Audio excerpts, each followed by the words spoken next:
Hello friends, कैसे हो आप सब। आज हम एक्सप्लेन करेंगे 2022 की new dark comedy movie sixth secret को। वीडियो को स्टार्ट करने से पहले चैनल को सब्सक्राइब जरूर करें। मूवी के स्टार्ट में दो पुलिस वाले एक शेर के ऊपर कपड़ा डालते हैं और सीनियर पूछता है कि लंदन में शेर कब से आने लगे, तो उसका जूनियर कहता है कि उसका नाम जस्टिस है और ये आज सुबह ही जू से भागा है।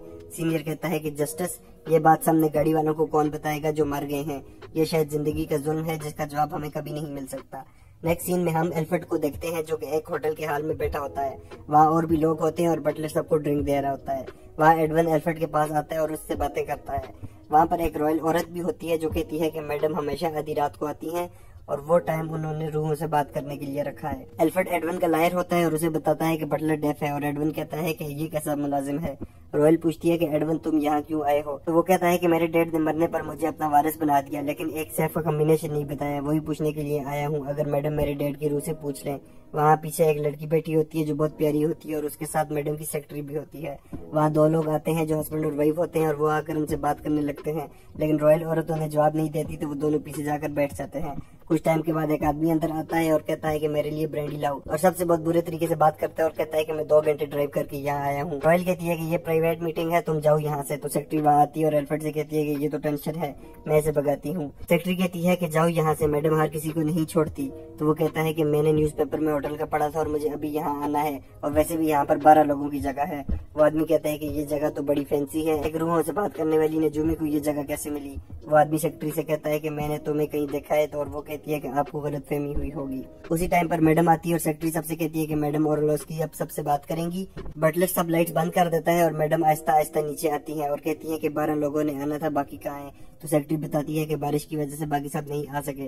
तो मैडम कहती है बाकी नौकरों को बुला कर लाओ, मुझे सीट फुल चाहिए और बाकी सब सीट पर बैठ जाओ, मैं आखिरी सीट पर बैठूंगी। नौकर भी वहाँ पर आ जाते हैं और सब अपनी अपनी सीट पर बैठ जाते हैं। बाद में आने वाला आदमी सबको अजीब सी नजरों से देखते हैं और मैडम कहती है कि बैठ जाओ, आधी रात के बाद तुम जा सकते हो। जब सब लोग बैठ जाते हैं तो मैडम कहती है कि आज रात यहाँ पर 3 सीक्रेट्स बताए जाएंगे। तो प्यारी लड़की मर्दाना आवाज में कहती है मैं तो लड़का हूँ, और सब हैरान होकर उसे देखते हैं। तो मैडम कहती है ठीक है, 4 सीक्रेट बताए जाएंगे।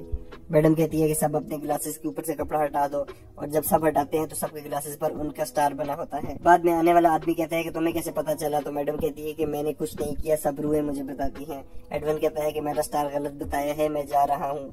जिसको स्टार का नहीं पता वो कॉम्बिनेशन क्या बताएगी। एल्फ्रेड कहता है कि सॉरी, मुझे पहले ही बताना चाहिए था, मैंने तुम्हारे डैड की मरने की वजह से तुम्हें नहीं बताया। तुम्हारे पेरेंट्स रियल नहीं है बल्कि उन्होंने तुम्हें अडॉप्ट किया था। एडवन परेशान होकर वहाँ बैठ जाता है। बाद में आने वाला आदमी मैडम से कहता है कि मेरे सीक्रेट भी बताओ।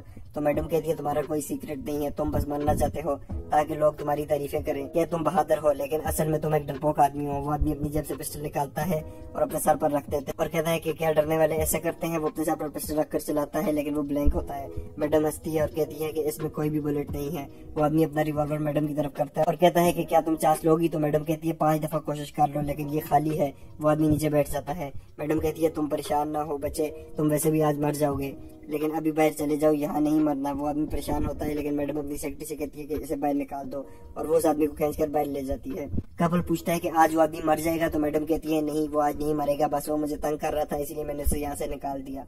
बाहर से धमाके की आवाज आती है तो एल्फ्रेड कहता है लगता है कार ने बैकफायर कर दिया है। सेक्रेटरी आकर बताती है कि वो चला गया है। मैडम कहती है कि सब अपनी उंगलियों को एक दूसरे के साथ जोड़ लें, मैं बाकियों की सीक्रेट भी बताने वाली हूँ। मैडम कहती है कि मैं किसी की मदर को देख रही हूँ। कपल कहता है कि मेरी मदर होंगी, वो 3 महीने पहले ही मरी है। तो मैडम कहती है नहीं, जिंदा मदर है, सामने बैठे हुए एडवन की। एडवन रॉयल की तरफ देखता है और कहता है क्या तुम मेरी मदर हो, लेकिन वो कहती है मेरी तो शादी ही नहीं हुई। एडवन परेशान होता है और कहता है सेक्रेटरी नहीं हो सकती क्योंकि वो बहुत छोटी है, और जो मुलाजिमा है वो भी नहीं हो सकती क्योंकि वो बहुत बड़ी है, और इस कपल को तो मैं कभी भी अपना पेरेंट्स नहीं बनाऊंगा। एल्फ्रेड कहता है कि एडवन की मॉम यहाँ कैसे हो सकती है, इसके पेरेंट्स तो पेरिस गए थे अडॉप्शन के लिए। मैडम कहती है कि एडवन मैं तुम्हारी मॉम हूँ। तो एडवन जवाब देता है तुम तो 100 साल से भी ऊपर की होगी। तो मैडम अपना पर्दा हटाती है और कहती है कि मैं सिर्फ 38 साल की हूँ और तुम मेरे बेटे हो। एल्फ्रेड कहता है कि ये कैसे हो सकता। मैडम कहती है कि मुझे स्टाफ ने बता दिया था कि आज कुछ होगा। जब मैं 17 साल की थी तो मेरा हस्बैंड मर गया और मैं पेरिस चली गई। वहाँ मेरे पास पैसे नहीं थे तो मैंने एडवन को एक इंग्लिश कपल पर भेज दिया था। उस टाइम मिडनाइट हो जाती है और मैडम सबसे कहती है कि सब जाओ, मैं अपने बेटे से बात करना चाहती हूँ।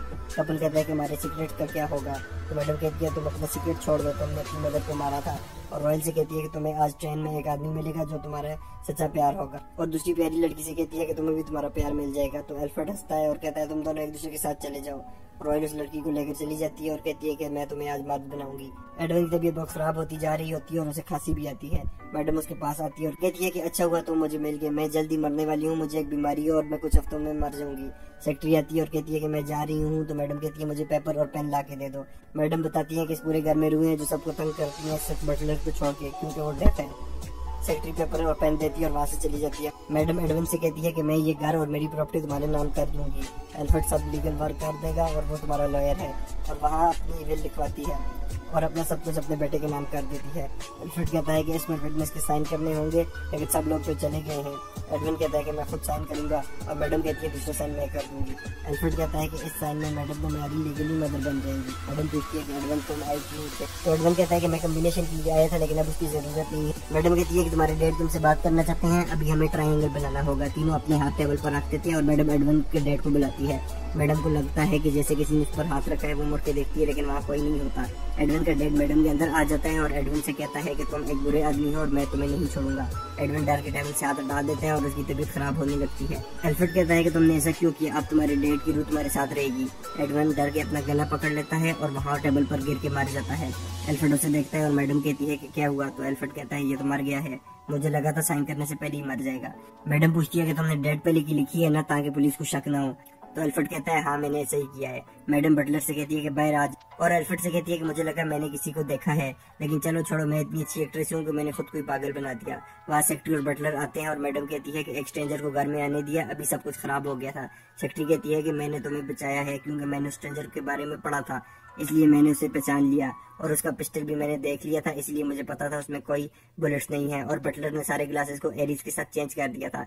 एल्फ्रेड कहता है अगर वो वापस आ गया तो।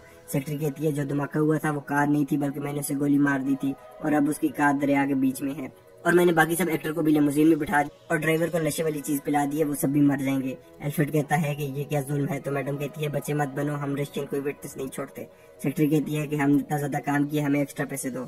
मैडम कहती है कि मैं पुलिस को बता दूंगी अगर मुझे ब्लैकमेल किया तो, अभी मेरे घर से निकलो, और वो लोग वहाँ से चले जाते हैं। मैडम एडवन की तरफ मुड़ती है और कहती है कि इसकी कंडीशन बहुत ज्यादा खराब थी, वैसे मरने में आधे घंटे से ज्यादा लगता है, लेकिन ये तो 10 मिनट में पूरा हो गया। और एडवन से कहती है कि ये मेरा 5th सीक्रेट था। हमें फ्लैशबैक में दिखाया जाता है कि मैडम और एल्फ्रेड का चक्कर चल रहा होता है। वो एल्फ्रेड से कहती है कि मेरे हालात बहुत खराब हो गए हैं। एल्फ्रेड कहता है कि तुमने अपने 3 हस्बैंड को मार दिया है और उनकी सारी दौलत ले ली है। मैडम कहती है कि आइडिया तुम्हारा ही था, मेरी पहली वेडिंग में तुमने मुझे बताया था कि जो एमराल्ड मैंने पहने हुए हैं इनसे किसी को भी मारा जा सकता है और ट्रेस भी नहीं हो सकते। एल्फ्रेड मैडम से कहता है कि मुझसे शादी कर लो, लेकिन वो कहती है मैं तुमसे शादी नहीं करूंगी, लेकिन अगर तुम मुझे तुम्हारे मालिक को लूटने दो तो मैं आधे पैसे तुम्हें दे दूंगी। और सारा प्लान वो एल्फ्रेड को बताती है। एल्फ्रेड ये सब सुनकर बहुत खुश होता है और कहता है कि इस प्लान से तुम्हें सच में अमीर हो जाओगी, अगर तुम लीगली उसकी मदद बन गई तो उसके मरने के बाद सब कुछ तुम्हारा हो। मैडम अपनी रिंग एल्फ्रेड को देती है और कहती है कि इसको क्रश करके एडवन की ड्रिंक में डाल देना और वो पीने के बाद मर जाएगा। प्रेजेंट टाइम में मैडम ड्रिंक लेती है और एल्फ्रेड से पूछती है कि पैसा मिलने में कितना टाइम लगेगा, मैं ब्राजील जाना चाहती हूँ। तो एल्फ्रेड कहते हैं तुम और मैं एक साथ यहाँ से नहीं जा सकते ताकि किसी को शक ना हो। मैडम कहती है कि एम्बुलेंस को फोन करके बुलाते हैं, लेकिन उसी टाइम उसे किसी की चलने की आवाज आती है। वो एल्फ्रेड से कहती है कि मुझे किसी की आवाज आ रही है, तो एल्फ्रेड कहता है मुझे तो नहीं आई। मैडम वहाँ ऊपर किसी को देखती है और डर जाती है, और एल्फ्रेड कहता है कि लाइट तो लगा लो। एकदम से मैडम के सामने एडवन की लाश आ जाती है। वो डर कर भागती है और लाइट ऑन करती है, लेकिन उसे करंट लग जाता है और मैडम वहीं पर मर जाती है। एल्फ्रेड हंसता हुआ मैडम की लाश के पास आता है और कहता है ये तो पक गई है। वहाँ सेक्रेटरी बटलर के साथ आ जाती है और एल्फ्रेड कहता है कि शाबाश, तुमने स्विच में करंट छोड़ दिया, कमाल का काम किया। एल्फ्रेड कहता है कि मैं तुम्हारे पैसे तुम्हें भेज दूंगा। एल्फ्रेड एडवन को बताता है कि मैडम को उसके ओवर कॉन्फिडेंस ने मार दिया। एडवन मैडम की रिंग निकालता है और कहता है कि तुमने ग्लास चेंज किया, मुझे भी नहीं पता चला। खैर मैंने ये रिंग बेचकर अब अपने लिए रोल्स रॉयस लेनी है। फ्लैशबैक में हमें दिखाया जाता है कि एल्फ्रेड और एडवन का भी चक्कर चल रहा था। एडवन ने अपने बाप से मिलने वाली दौलत गैम्बलिंग में उड़ा दी थी और वो एल्फ्रेड से कहता है कि तुम्हारी मैडम को लूटते हैं और पैसे आधे आधे कर लेंगे। एल्फ्रेड कहता है कि वो बहुत अमीर है, लेकिन उसे दौलत का कुछ अंदाजा नहीं है। मैंने प्लान पहले ही बना लिया है, मैं उसे तुम्हारे बारे में गलत इन्फॉर्मेशन दे दूंगा, लेकिन प्लान वो खुद बनाएगी क्योंकि उसे खुद पर बहुत ज्यादा भरोसा है। एडवन खुश होता है और कहता है मुझे पता था तुमने कुछ सोल्यूशन निकाल लिया होगा। सेक्रेटरी और बटलर फोन पर पुलिस को बुलाते हैं। एल्फ्रेड कहता है कि इनके पैसे भी हम नहीं देने वाले, मैंने पहले इनकी कार की ब्रेक्स काट दी हैं और ये लोग आज एक्सीडेंट में मारे जाएंगे। एल्फ्रेड और एडविन बहुत खुश होते हैं और हंसते हैं। पुलिस आ जाती है और इन सब की इन्वेस्टिगेशन करने के बाद उन्हें छोड़ देती है और जाते हुए एल्फ्रेड से पुलिस वाला कहता है, मुझे आपके दुख का बहुत ज्यादा अफसोस है। एल्फ्रेड और एडविन गाड़ी में वहाँ से निकल जाते हैं। रास्ते में एडविन को बहुत खांसी लगती है और उसकी तबीयत खराब होती है। एडविन एल्फ्रेड से पूछता है कि वो मेरी मदर थी तो पुलिस वाले ने तुमसे दुख का जिक्र क्यों किया। तो एल्फ्रेड कहता है, पता नहीं, शायद वो मुझे लॉयर समझ रहा था इसीलिए। एडविन कहता है कि ये सारा मेरा आइडिया था, इसलिए मुझे ज्यादा पैसे मिलने चाहिए। तो एल्फ्रेड कहता है ठीक है। एडविन को बहुत ज्यादा खांसी लगती है और वो सामने ग्लव कंपार्टमेंट में से रुमाल निकालता है तो उसके गले से खून आ रहा होता है। उसे वहाँ पर एक रिसीट मिलती है जिस पर लिखा होता है कि एल्फ्रेड की शादी हो गई है। वो पूछता है, तुम्हारी शादी किसके साथ हुई। तो एल्फ्रेड कहता है, मैडम के साथ पगले। एडविन पूछता है कि तुमने ऐसा क्यों किया। तो एल्फ्रेड कहता है कि मैडम का वारिस बनने के लिए। एडविन समझ जाता है कि एल्फ्रेड ने उसे जहर दे दिया है और वो अपने जेब से नहीं निकालता। एल्फ्रेड कहता है कि ये फेक बनवाना मेरे लिए कोई मसला नहीं था और ये तो बिल्कुल असली की तरह लग रही है। एडविन पूछता है कि तुमने जहर वाला ग्लास चेंज किया था। तो एल्फ्रेड आंख मार कर कहता है, किया था या नहीं ये तो मेरा सीक्रेट है, सिक्स सीक्रेट। इसके बाद मूवी खत्म हो जाती है, लेकिन एंड पर हम देखते हैं कि एल्फ्रेड की कार के आगे शेर आ जाता है और उसकी कार का एक्सीडेंट हो जाता है। ये मूवी आपको कैसी लगी हमें कमेंट करके जरूर बताएं। वीडियो को लाइक करें। Thanks for watching. Please subscribe.